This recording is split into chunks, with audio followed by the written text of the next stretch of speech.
दोस्तों, कभी आपके साथ ऐसा हुआ है कि आपने कोई शेयर लॉन्ग टर्म के लिए खरीदा और लॉन्ग टर्म में उस शेयर का प्राइस नीचे ही आता रहा, नीचे ही आता रहा और इस वजह से आपको काफ़ी नुकसान झेलना पड़ा।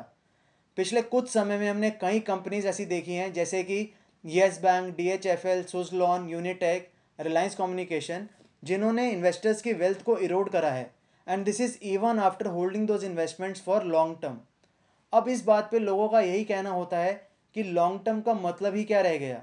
अगर लॉन्ग टर्म में भी हमारा पैसा ख़त्म हो रहा है या ज़ीरो हो रहा है, तो जो एक लाइन स्टॉक मार्केट में कही जाती है कि स्टॉक मार्केट में लॉन्ग टर्म में वेल्थ क्रिएट करी जा सकती है, लॉन्ग टर्म का मतलब ही क्या रह गया अगर ऐसे एग्जांपल्स हम सबके सामने आएंगे तो।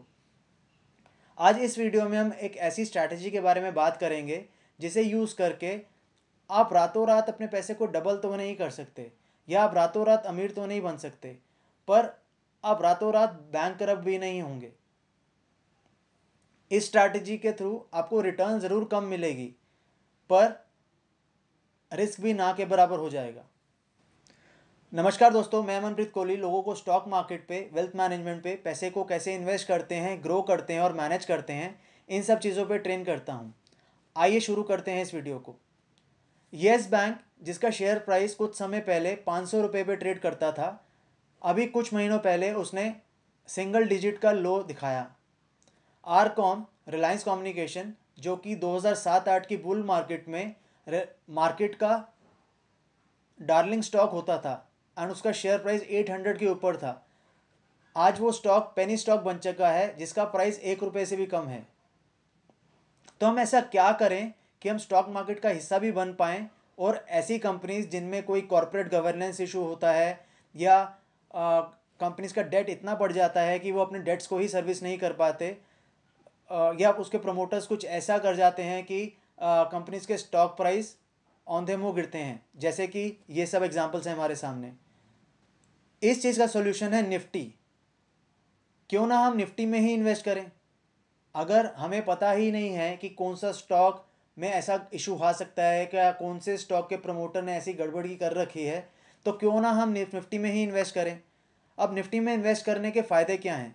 निफ्टी में इन्वेस्टमेंट करने के फ़ायदे ये हैं कि आप ऑल द टाइम इंडिया की टॉप 50 कंपनीज में इन्वेस्टेड रहते हैं। एंड सिंस ये एक पोर्टफोलियो ऑफ स्टॉक्स है, तो आपको डाइवर्सिफिकेशन का बेनिफिट मिलता है, साथ ही साथ आपका इंडिविजुअल बिजनेस रिस्क एलिमिनेट हो जाता है। अगर आप निफ्टी में इन्वेस्ट करते हैं तो आप येस बैंक और आरकॉम जैसे ब्लंडर्स को भी अवॉइड कर पाएंगे। अब निफ्टी में इन्वेस्ट करने के ऑप्शंस क्या हैं? पहला है इंडेक्स फंड और दूसरा है ETF। इस वीडियो का फोकस ज़्यादातर ETF यानी कि एक्सचेंज ट्रेडेड फंड पर ही रहेगा, पर आपको समझाने के लिए कि इंडेक्स फंड और ETF में डिफरेंस क्या है। अ, वैसे तो दोनों एक ही तरह से काम करते हैं, दोनों ही पैसिव स्ट्रैटेजीज हैं। मतलब अगर निफ्टी का कोई इंडेक्स फंड है या निफ्टी का कोई ETF है, दोनों ही निफ्टी की मूवमेंट को ट्रैक करते हैं। एक ही डिफरेंस है दोनों में। जो इंडेक्स फंड होता है उसकी एंड ऑफ द डे पे नैव यानी कि नेट एसेट वैल्यू या प्राइस डिक्लेयर करा जाता है, और जो ETF होता है, जैसे वो अपने नाम से ही बताता है, एक्सचेंज ट्रेडेड फंड, वो एक नॉर्मल शेयर की तरह मार्केट्स में रियल टाइम बेसिस पे ट्रेड करता है। बस यही एक डिफरेंस है दोनों में, अदरवाइज दोनों की वर्किंग, दोनों के रिजल्ट्स एग्जैक्टली सेम हैं। आइए समझते हैं कि निफ्टी 20 क्या है। निफ्टी 20 एक ऐसा एक्सचेंज ट्रेडेड फंड है जो निफ्टी की मूवमेंट को ट्रैक करता है, और वो निफ्टी का 100th है। यानी कि अगर निफ्टी 10,000 पे चल रही है तो उस ETF का प्राइस 100 रुपये के लगभग होना चाहिए मार्केट में। निफ्टी 20 की फाउंडेशन किसने की थी? निफ्टी 20 एक बेंचमार्क एसेट मैनेजमेंट कंपनी होती थी जिसने निफ्टी 20 की शुरुआत करी थी।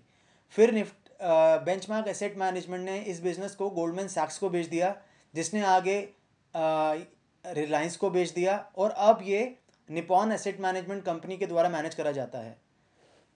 आइए समझते हैं कि ये निफ्टी 20 ने लास्ट 3 मंथ्स में कैसा परफॉर्म करा है।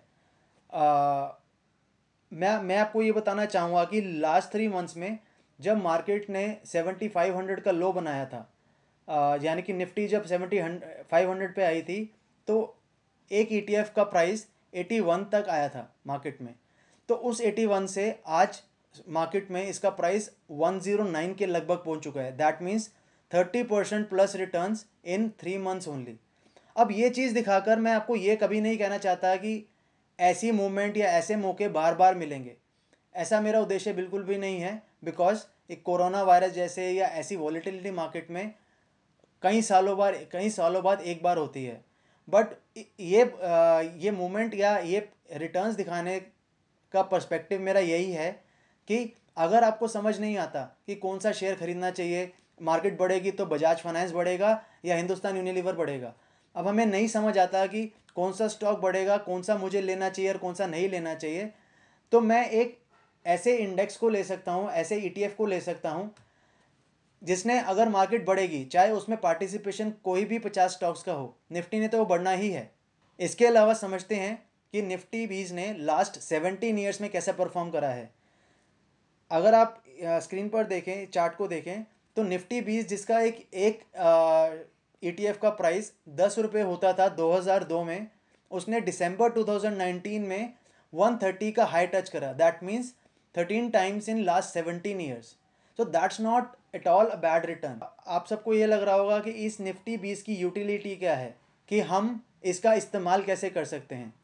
अकॉर्डिंग टू अस, आप इसका इस्तेमाल इन्वेस्टिंग में तो श्योर शॉर्ट कर सकते हैं। लॉन्ग टर्म इन्वेस्टिंग के लिए, चाहे आप वो लमसम मोड पे करें या SIP मोड पे, आप ETF का इस्तेमाल बिना सोचे समझे या बिना आप दिमाग लगाए इसका इस्तेमाल कर सकते हैं। ऐसी सिचुएशंस जैसे कि कोरोना वायरस के चलते अभी मार्केट्स वॉलेटाइल हैं और मार्केट्स ने इतना बड़ा करेक्शन दिया है, तो ऐसी मोमेंट्स में आप इसका इस्तेमाल स्विंग ट्रेडिंग के लिए भी कर सकते हैं, जहाँ पे आपका पर्सपेक्टिव 2-3 महीने से 6 महीने तक हो कि मेरे पास एक लमसम अमाउंट है और मैं स्टॉक मार्केट में जो वॉलेटिलिटी है या मार्केट में जो करेक्शन आई है उसका फ़ायदा उठाना चाहता हूँ। तो according to me this is the best option.